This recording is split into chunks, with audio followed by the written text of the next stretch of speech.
क्या भूत प्रेत पिशाच राक्षस दानव यक्ष यक्षिनी गंधर्व किन्नर नागों की उपासना करना चाहिए, उनको वश में करना चाहिए? कतई नहीं करना चाहिए। इसका परिणाम बहुत गहरा असर पड़ते हैं। बहुत बच के रहना, ये आपको बिल्कुल जो है पतन के गड्ढा में ले जा सकते हैं। साधकों को तो बिल्कुल नहीं करना चाहिए, किसी भी रूप में नहीं करना, किसी को भी नहीं करना चाहिए। शास्त्र में 3 प्रकार की उपासना के बारे में बतलाया गया है: सात्विक उपासना, राजसिक उपासना, तामसिक उपासना। सात्विक उपासना कहते हैं भगवान श्री हरि या भगवान के किसी भी अवतार की उपासना को सात्विक उपासना कहलाते हैं। अगर आप भौतिक वासना को लेके करते हैं, वही उपासना अगर आप भौतिक इच्छा छोड़ के करते हैं, अर्थात उनके चरणों में, राधा कृष्ण के चरणों में प्रेम भक्ति प्राप्त करने के लिए इनकी उपासना करते हैं, तो वो शुद्ध उपासना, शुद्ध सात्विक उपासना कहलाते हैं। शुद्ध सात्विक अर्थात हमें अहित की अप्रतिहता प्रेम उनके प्रति चाहिए।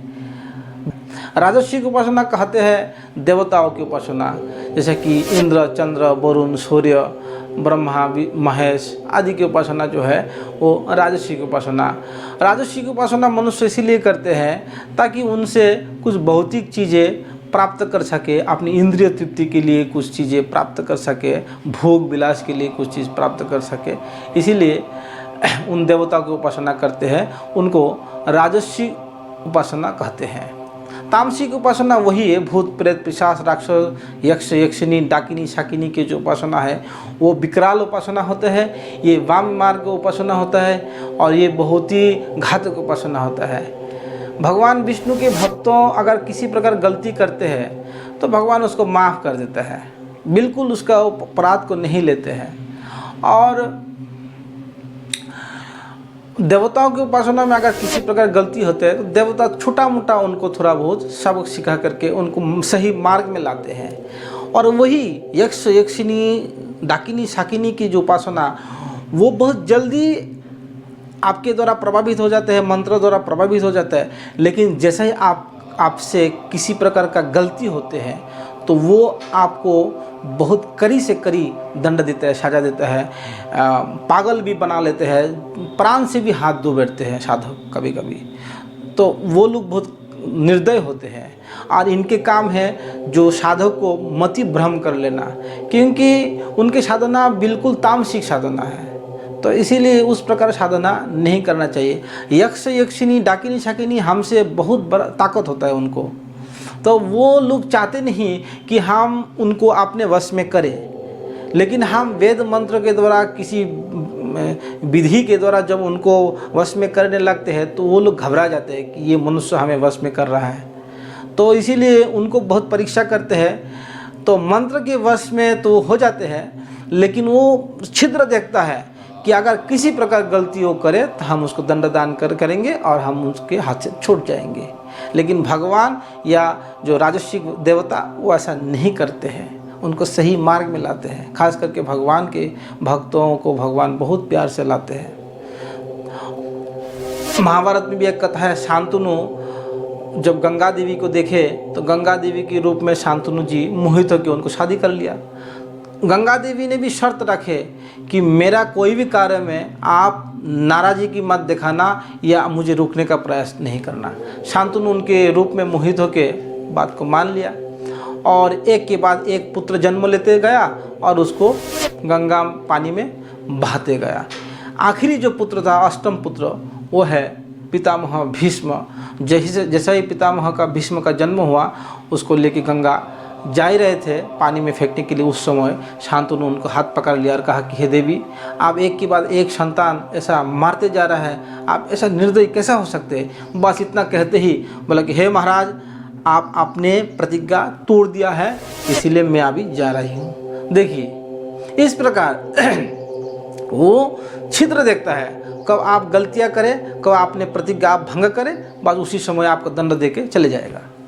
तो ये होता है देवता और ये होता है डाकिनी शाकिनी राक्षसी पिशाचिनी के कार्य। लेकिन भगवान के भक्त क्या होता है, भगवान का भक्त अगर नीचे भी गिर जाते हैं, स्वल्पम उपनिषद धर्मस्व त्रायते महत्भयात्, अगर थोड़ा परिमाण में भी भगवान का भक्त भगवान के भजन करते हैं और आगे जाके वो भजन छोड़ देता है, वो उसी प्रकार उसका मृत्यु हो जाता है, अगले जन्म में उसको उसका बेनिफिट, भक्ति का बेनिफिट उसको मिलेगा, वो वहाँ से ही फिर से भक्ति शुरू करेगा।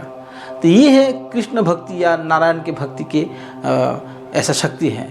थोड़ा सा भी छोटा सा भी कोई भक्ति करते हैं, उसका परिणाम बड़ा बड़ा भय से उसको मुक्त कर देता है। तो ये भगवान की भक्ति और देवताओं के और भूत प्रेत पिशाच के भजन में अंतर। जो जैसा भजन करेंगे वो उसी लोक में जाएंगे। भगवान श्री कृष्ण गीता में बोलते हैं जो मेरा भजन करेंगे वो मेरा लोक में आएगा। तो हमें भगवान के लोक में जाना चाहिए। और सिद्धियाँ बहुत घातक होता है, जैसा कि मैं शुरू में बोला था कि भगवान ऋषभदेव के पास भी सारे सिद्धियाँ आई थी, अष्टसिद्धि नवनिधि, आके हाथ जोड़ के कहा कि हे प्रभु आपकी सेवा में हमें ले लीजिए। तो मानव जाति को शिक्षा देते हुए भगवान ऋषभ ने इन सिद्धियों को अपनाया नहीं। भगवान ऋषभदेव यही शिक्षा देना चाह रहा है कि मन पर कभी भी विश्वास नहीं करना चाहिए। रिद्धि सिद्धि मिलने के बाद मन में उसका दूसरा गलत प्रयोग करने का भी विचार आ सकता है, इसीलिए इससे साधक बचे रहे। रिद्धि सिद्धि साधकों को अपने असली साधना से भटका करके उनको भौतिक साधना में ले जाते हैं। नाम यश प्रतिष्ठा के चक्कर में साधक अपने को नाश कर लेता है। इसीलिए रिद्धि सिद्धि के चक्कर में नहीं पड़ना चाहिए, जो साधक की साधना को मूल से उखाड़ फेंकता है और उनके जो लक्ष्य कृष्ण प्रेम प्राप्ति, प्रभु के धाम प्राप्ति, प्रभु के आनंद प्राप्ति, वो सबसे दूरी बना लेता है। क्योंकि देखिए रिद्धि सिद्धि चमत्कार जो है वो थोड़ी समय के लिए अच्छा लगता है, लेकिन ये हमेशा के लिए अच्छा नहीं लगेगा। उसमें आनंद है ही नहीं, जैसे कि सेक्स में आनंद नहीं है। इसी प्रकार प्रभुपाद जब अमेरिका में गए विदेश में, तो कुछ पत्रकार आया, प्रभुपाद से प्रश्न किया कि हे योगीराज, आप महायोगी होते हुए भी तो आप अगर आप में ताकत है तो आप उड़ के आ सकते थे। तो प्रभुपाद जी बोला, बहुत सहज बोले कि देखिए इतना बड़ा प्लेन बनाया विज्ञानी लोग, हम चाहते हैं कि कृष्ण के सेवा में वो लगे, इसीलिए मैं कृष्ण के सेवा में उपयोग किया। और रही बात उड़ के आने का, अगर मैं उड़ के आता तो पहला मुझसे आप लोग यही सवाल करते, महाराज आप उड़ के कैसा आया, पहला वही सिखाए हमें। और हमारे जो कृष्ण भावनामृतों का प्रचार मेरा मन में है, फिर वो हो ही नहीं पाता। तो मेन कार्य से हम अपने को भटकना नहीं चाहते हैं, इसीलिए मैं साधारण रूप में ही आया है। तो इसका मतलब हमें रिद्धि सिद्धि चमत्कार जो है हमें अपने मार्ग से भटका देता है, इसीलिए हमें इस सब का चक्कर में नहीं पड़ना चाहिए। पाश्चात्य देश का शिक्षा का भी चक्कर में नहीं पड़ना चाहिए। हमें अपना ऋषि मुनियों का ग्रंथ पढ़ना चाहिए, भागवत पढ़ना चाहिए, गीता पढ़ना चाहिए, चैतन्य चरितामृत आदि ग्रंथ पढ़ना चाहिए, जिससे हमारे अपने शक्ति का स्मरण हो, हम अपना धाम जो हमारा नित्य धाम है गोलोक वृंदावन, हम वहाँ जा सके।